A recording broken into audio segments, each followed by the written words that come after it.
जगभरात artificial intelligence अर्थात AI वर नियंत्रण मिळवण्यासाठी आता स्पर्धा सुरू झाली आहे। आता चीनच्या एका नवीन AI मॉडेलच्या एंट्रीने जगभरात खळबळ उडवून दिलेली आहे। चीनचे AI स्टार्टअप डीपस्की R1 ने डीपस्की R1 एक स्वस्त AI मॉडेल असल्याचं पडसाद अमेरिकेतील शेअर बाजारात उमटले आहेत।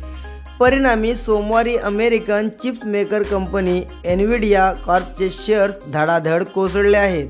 चीनच्या ChatGPT सारख्या स्वस्त AI मॉडेलच्या पार्श्वभूमीवर चिप मेकर एनव्हिडियाचे शेअर 17% घसरले। त्यामुळे त्यांच्या $593 अब्ज बाजारात भांडवलाचा काही मिनिटातच चुराडा झाला आहे। जगातील सर्वात मोठी टेक कंपनी असलेल्या एनव्हिडिया कॉर्पच्या बाजारात भांडवलात एका दिवसात झालेली ही आत्तापर्यंतची सर्वात मोठी घसरण असल्याचे वृत्त रॉयटर्सने दिलेले आहे। चीनच्या हांगझोउ येथील डीपस्की 2023 पासून AI मॉडेल विकसित करत आहे, पण हे AI स्टार्टअप या आठवड्यासाठी शेवटच्या अनेक पाश्चात्य देशातील गुंतवणूकदारांच्या रडारवर आले आहे। जेव्हा त्यांचे मोफत DeepSeek R1 chatbot app DeepSeek R1 chatbot जगभरातील डाउनलोड चार्ट्समध्ये अव्वल स्थानावर पोहोचले। मोठ्या प्रमाणात नवीन युजर्स याच्याशी जोडले गेल्याने डीपस्कीला ॲप ऑनलाईन ठेवताना अडचणी आल्या।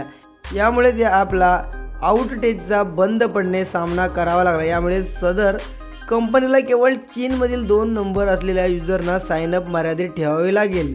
डीपसीक हे चीनमधील एक ॲडव्हान्स AI मॉडेल आहे। हांगझोउ येथील डीपसीक नावाच्या रिसर्च लॅबने हे विकसित केले आहे। ते स्वस्त चिप्स आणि कमी डेटाचा वापर करतात असा दावा कंपनीने केला आहे। आश्चर्याची बाब म्हणजे डीपसीक V3 मॉडेल केवळ $5.6 दशलक्ष मध्ये तयार केलेले आहे।